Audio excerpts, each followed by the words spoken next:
अब्दुल रहमान। आज इस कार्यक्रम में ये हमारी खुशकिस्मती है कि हमारे दरमियान एक ऐसी शख्सियत तशरीफ फरमा है जिन्हें हम डॉक्टर श्रीधर पांडे जी के नाम से जानते और पहचानते हैं। ये पूरा प्रदेश आपको जानता है, आपकी खिदमत बेमिसाल है और इस उम्र में जबकि आप सर्विस से रिटायर हुए हैं, लेकिन इतना तवील सफर तय करके 150 किलोमीटर से ज्यादा आप हमारे दरमियान तशरीफ लाए। हम लोग खुशकिस्मती है कि आज प्रैक्टिकल एग्जाम की डेट फाइनल आपने दे दिया। मैंने आपसे रिक्वेस्ट किया और आज ही के दिन आपने दिया और इस हमारे इस प्रोग्राम में आपने शिरकत की। मैं आपका बहुत शुक्रिया अदा करता हूं। आज का ये प्रोग्राम दरअसल इसकी शुरुआत जो हुई इसका पूरा क्रेडिट श्री अश्विनी यादव जी को जाता है कि आपके जहन, आपके मस्तिष्क की उपज है। आपने विश्वविद्यालय के एनएसएस कोऑर्डिनेटर के जरिए मुझे मैसेज दिया कि मैं एक प्रोग्राम डॉक्टर अब्दुल कलाम के एनिवर्सरी पे करना चाहता हूँ कि बर्थडे एनिवर्सरी पे, तो मैंने कहा कि बिल्कुल वेलकम है और उनसे जो भी हो पड़ेगा, क्योंकि आज संडे है और स्टूडेंट और स्टाफ सबके लिए छुट्टियों में कॉलेज आना थोड़ा मुश्किल होता है और संडे के साथ आज एक नवरात्र का पहला दिन है जिसमें घर से निकलना थोड़ा मुश्किल होता है। लेकिन उसके बावजूद मैंने कहा कि अगर संडे और नवरात्र के दिन ही एपीजे कलाम का बर्थडे पड़ता है तो भी हम लोग उसको सेलिब्रेट करेंगे। तो आप सब लोग यहाँ तशरीफ ले आए हैं, मैं आपका बहुत शुक्रिया अदा करता हूँ। अश्विनी जी और आपके साथ आपकी एक पूरी टीम है, बहुत डेडिकेटेड हो गए और एक मिशन, एक मुहिम चला रहे हैं समाज में न्याय स्थापित करने के लिए और उन तमाम महापुरुषों को आप लोग याद करते रहते हैं जिन्होंने समाज में, इस मुल्क के समाज को बदलने में कहीं न कहीं कोई ना कोई कंट्रीब्यूशन निकाल रहा है। तो मैं फिर अश्विनी जी और उनकी पूरी टीम का शुक्रिया अदा करता हूँ कि ये प्रोग्राम मैंने यहाँ पे ऑर्गेनाइज किया है। एपीजे कलाम के बारे में जितनी बात की जाए कम है। जो कंट्रीब्यूशन है साइंस के फील्ड में वो सिर्फ इस मुल्क के लिए ही नहीं है बल्कि पूरी ह्यूमैनिटी के लिए जो काम किया है वो उसका फायदा सबको मिल रहा है। हम ताकतवर हुए, हम मजबूत हुए, लेकिन उसका फायदा दूसरों तक पहुंच रहा है। न सिर्फ ये नहीं है कि सिर्फ हिंदुस्तान से उसका फायदा हुआ है। एपीजे कलाम का जो एज ए साइंटिस्ट जो रोल रहा है हम सबसे याद करते हैं, लेकिन एज ए ह्यूमन बीइंग, एक इंसान के तौर पे एपीजे कलाम का, एक टीचर के तौर पे एपीजे कलाम का क्या रोल है वो ज्यादा मायने रखता है आज के दौर में, आज के समाज में। और हम जिस जगह रहते हैं हम उससे कोरिलेट कर सकते हैं अपने आप को। हमसे मुश्किल दौर में वो पैदा हुए, हमसे मुश्किल क्षेत्र में वो पैदा हुए और रामेश्वर जैसे बिल्कुल रिमोट एरिया से निकल करके हिंदुस्तान के रायसीना हिल, जिसे हम प्रेसिडेंट हाउस कहते हैं, वहां तक का सफर ये साबित करता है कि अगर डेडिकेशन, डिटर्मिनेशन, लगन हो, चाहत हो, मेहनत हो तो वो अचीव की जा सकती है, कुछ भी हासिल किया जा सकता है। हम लोग अपने आप से शिकायतें करते हैं कि हम गांव में पैदा हो गए हैं, पिछड़े क्षेत्र में पैदा हो गए हैं, कोई सुविधा नहीं है, अच्छा स्कूल नहीं है, अच्छा कॉलेज नहीं है, फैसिलिटीज नहीं है, बुक्स नहीं है, लाइब्रेरी नहीं है। ये तमाम चीजें, एक्सक्यूज, बहुत सारे एक्सक्यूज हम देते हैं। कि हम तो पूर्वांचल में पैदा हो गए, पूर्वांचल में भी पैदा हुए तो हम जिले में नहीं रहे, हम एक गांव में पैदा हो गए जो डिस्ट्रिक्ट हेडक्वार्टर से 35 किलोमीटर दूर है। सारे अभाव है, ऐसे कुछ नहीं, इंटरनेट नहीं है आज के वक्त में। लेकिन आप देखिए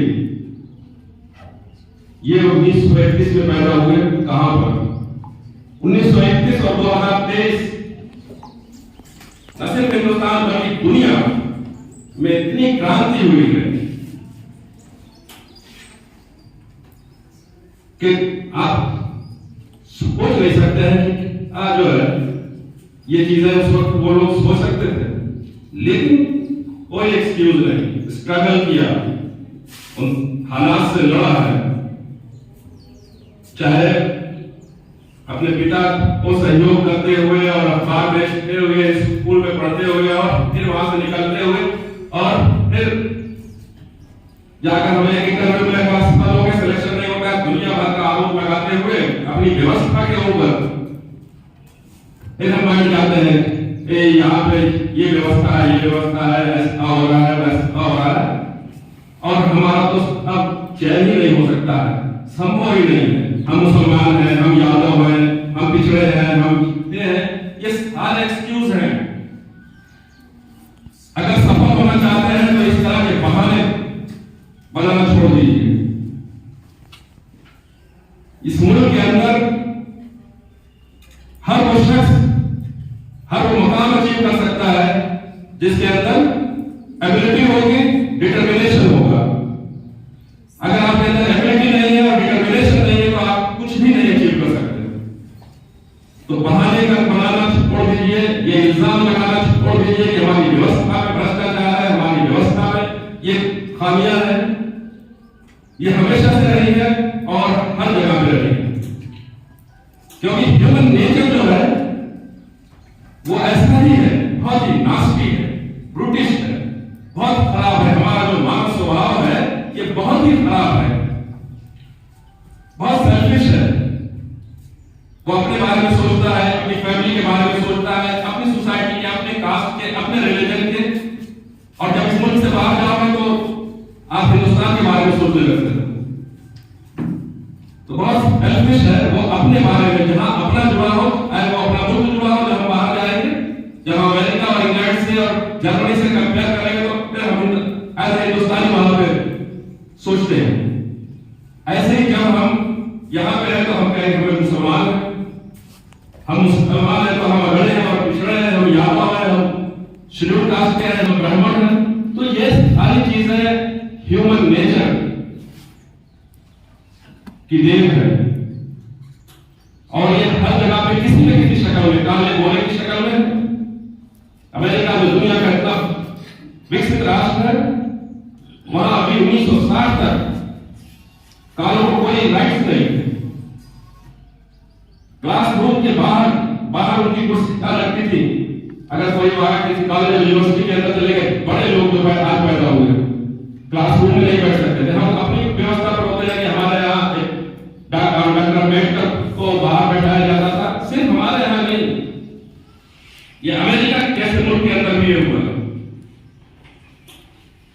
तो ये सारी चीजें चलती रहेगी, वक्त के साथ चलती रहेगी, कभी खत्म नहीं होने वाली, क्योंकि हम स्वभाव से गंदे पैदा हुए, लालची पैदा हुए। लेकिन आप हालात को बदल सकते हैं, ये आपके हाथों में। अगर आपके अंदर काबिलियत होगी, लियाकत होगी, योग्यता होगी, तो हर कोई आपको सैल्यूट करेगा। एपीजे कलाम एक मुसलमान थे, राष्ट्रपति तक पहुंचे, भारत रत्न मिला। ऐसा नहीं है हम लोग कहते हैं कि वो गिटार बजाते थे तो मुसलमान नहीं लिखा हुआ है। मौलाना अबुल कलाम आजाद लिखते हैं, मौलाना आजाद के बारे में ये कहा जाता है कि वो एक मरतबा कोई चीज पढ़ लेते थे वो फिर वो उन्हें याद रहती थी। एक म्यूजिक की किताब वो घूम रहे थे, उनकी नजर के सामने आए और उसको उन्होंने पढ़ा, उनकी समझ में नहीं आया, और फिर उनके अंदर कि इतना क्या मुश्किल है, उसके लिए बाकायदा म्यूजिक की ट्रेनिंग ली। म्यूजिक टीचर उन्होंने रखा, म्यूजिक की ट्रेनिंग की, उसको सीखा कि ये इतना मुश्किल चीज है कि मेरी समझ में नहीं आई। तो म्यूजिक से प्रेम उनको था, लेकिन उन्हें इंसानियत से भी प्रेम था, उन्हें अपने मजहब से भी प्रेम था, अपने मुल्क से भी प्रेम था। तो ये नहीं कि आप मुसलमान पैदा हुए हो तो आप कुछ नहीं कर सकते इस मुल्क के अंदर, आप निग्लेक्टेड सिटीजन हो। इस सोच को बदलना पड़ेगा। आप इस रीजन में पैदा हुए हो तो आप इसी जौनपुर के गांव से, कोई ऐसा गांव नहीं होगा जहां से एक दो लोग निकल करके इसी घबराहट से निकला हुआ हवा में बैठा हुआ है, इसी समान गांव तो कोई ऐसा गांव नहीं है हमारा जहां से हम निकल करके बड़े साइंस के सेंटर में काम न कर रहे हो, हम सिविल सर्विसेज में ना हो। एक गांव से 50-50 लोग हैं। माधवपट्टी इसी जौनपुर जिले का एक गांव है। हमारे आस के बहुत सारे गांव है जहां पे जुडिशरी में, सिविल सर्विसेज में, हर फील्ड में है। अभाव में उन्होंने एक स्ट्रगल किया, सरेंडर नहीं किया। तो हमें यह सीख देती है कि कलाम की जिंदगी कि हमें मुश्किलों के सामने सरेंडर नहीं करना है, हमें मुश्किलों से लड़ना है। और अगर हमारे अंदर ये साहस, ये हिम्मत, ये ताकत मुश्किल हालात से लड़ने की होगी तो फिर हमें आगे बढ़ने से, वो सब कुछ अचीव करने से कोई नहीं रोक सकता जिसका ख्वाब हमने देखा है। तो अपने अंदर एक नेगेटिव अप्रोच से बचिए, निखार बाहर करिए, हमेशा पॉजिटिव सोचिए, पॉजिटिव अप्रोच के साथ आगे बढ़िए। कि आप गांव में पैदा हुए हैं, आप गरीब फैमिली में पैदा हुए हैं, आप किस मजहब में के मानने वाले हैं, ये सब चीजें बेमायने हैं। आप तरक्की करना चाहते हो तो उसका सिर्फ और सिर्फ एक ही रास्ता है, वो है मेहनत, हार्ड वर्क। अपनी किताबों के साथ अपने घरों के अंदर बंद होना, अपने कॉलेज कैंपस के अंदर ज्यादा समय बिताना, अपने टीचर के कांटेक्ट में रहना। अगर आप ये कर सकते हो तो आपको कामयाब होने से कोई नहीं रोक सकता है। ये उनकी जयंती मनाने का मकसद जो रहा है, मैंने जो इस संडे के दिन एक्सपेक्ट किया सुनील जी का ये प्रपोजल, वो सिर्फ इसीलिए हमें इन महान पुरुषों से प्रेरणा लेने मिलती है, सीखना मिलता है। इसलिए हम उन ऐसे तमाम महापुरुषों को जिन्होंने इस देश और समाज को बदला है, उन्हें याद करते रहना चाहिए और उनसे सीखते हुए, उनकी जिंदगी से सीखते हुए अपने को आगे बढ़ाना चाहिए। तो यही हमारे लिए अकीदत होगी, श्रद्धांजलि होगी कि हम सब कठिन हालात में भी सरेंडर ना करें। हमको लड़ते हुए और अपने लक्ष्य को, हर किसी का कुछ न कुछ ख्वाब जरूर होता है। जो हमारा ख्वाब है कि हमको ये चाहते हैं, हम समाज में सम्मान चाहते हैं, समाज में स्थान चाहते हैं, तो सम्मान और स्थान के लिए आपको परिश्रम करना पड़ेगा, मेहनत करनी पड़ेगी। जिंदगी में कामयाबी का सिर्फ और सिर्फ एक ही रास्ता है, वो है एजुकेशन। वो एजुकेशन के सिवा कोई रास्ता नहीं है जो आपको बेटर पोजीशन ना दिला सके। अगर आप बेटर पोजीशन चाहते हो सोसाइटी के अंदर, तो आपको बेटर एजुकेशन के लिए कोशिश करनी पड़ेगी। तो मैं उम्मीद करता हूं कि आज के प्रोग्राम से, आपकी शख्सियत से, पीली कलाम के हमें कुछ न कुछ सीख जरूर मिलेगी और हम अपनी जिंदगी को और बेहतर करने के लिए और ज्यादा कोशिश करेंगे, क्योंकि बस सिर्फ एक ही रास्ता है। जब आप बदल सकते हो, हर चीजें फिर लगेगी, आप पीछे मुड़ के आप देखोगे इस अब बेमाने मजबूर कोई भी पैदा हो सकता है आपको सिलेक्ट करने के लिए, अगर आपके अंदर एबिलिटी है। कोई रिजेक्ट नहीं कर सकता, कोई ये सोच ही नहीं सकता कि मेरी टीम में एबल लोग ना हो। कोई नहीं सोच सकता कि मेरे टीम में सिर्फ मेरे धर्म के लोग हो, मेरे जात के लोग हो, मेरी बिरादरी के लोग हो और मैं हाथ पार हो, पीटता रहूं। कोई सोसाइटी, कोई मुल्क टैलेंट को कभी निगलेक्ट नहीं करता है। तो अपने टैलेंट को पहचानो और उसको और ज्यादा पॉलिश करो, कोशिश करो आगे बढ़ने की और कामयाबी हासिल करने की। आप सब लोगों का बहुत शुक्रिया कि आज आप लोग यहाँ पे ले आए हैं। आप तमाम हजरात का जो दूर से चल के यहाँ पे इस प्रोग्राम में तशरीफ लाए, मैं खुद अपनी तरफ से, अपनी कॉलेज इंतजामिया की तरफ से आप सब लोगों का शुक्रिया अदा करता हूँ कि आप हमारे दरमियान गुजारा है। हमें आपके इस डेडिकेशन से कि आपने इस मुल्क के ऐसे सबूत को याद करने के लिए अपनी जिंदगी के कुछ घंटे आपने यहाँ खर्च किए हैं, तो मैं इसके लिए आपका बहुत बहुत शुक्रिया अदा करता हूँ। अब नशमुल जी का बहुत शुक्रिया, जिनकी कोशिशों से प्रयास से आज ये प्रोग्राम हो सका और आपके मैं फिर बेहद शुक्रगुजार हूँ डॉक्टर श्रीधर पांडे जी का कि मैंने आपसे रिक्वेस्ट किया इस थोड़ी दरमियान हम अपना वक्त हमारे दरमियान दे और हमारे बच्चों को अपनी दुआओं से नवाजें, और आपने मेरे इस रिक्वेस्ट को एक्सेप्ट किया और आप यहाँ इस कमरे के अंदर तशरीफ लाए हैं। मैं आपका भी शुक्रिया अदा करता हूँ।